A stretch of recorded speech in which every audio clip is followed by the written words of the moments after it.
Mirë se vini në errësirë, vendi ku në fakt gjërat dalin në dritë. Bëni subscribe.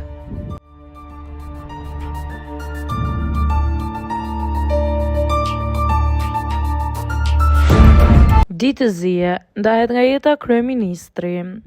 Zërat dhe spekulimet rreth fatit të kryeministrit izraelit Benjamin Netanyahu kanë pushtuar rrjetet sociale së fundmi.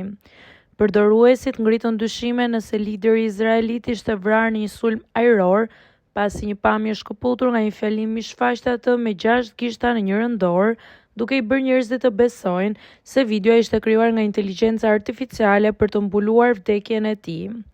Zyrtarët kanë konfirmuar se lajmet janë tërësisht të reme dhe nuk ka asnjë të dhënë që ai të jetë shënjestruar apo të ketë lënë Izraelin.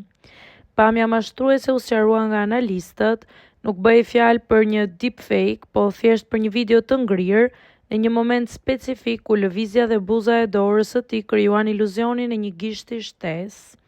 Të gjitha provat tregojnë se ai vazhdon të drejtojë fushatën ushtarake nga Izraeli.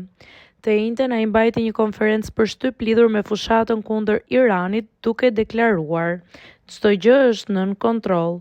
Ne po iniciojmë, po sulmojmë dhe po e bëjmë këtë me forcë." Sa i përket mungesës së tij në rrjetet sociale gjatë 24 orëve të fundit, kjo është një procedurë rutinë pasi përkon me shabatin, ditën e pushimit hebrej që zgjat nga e premtja deri të shtunën në mbrëmje.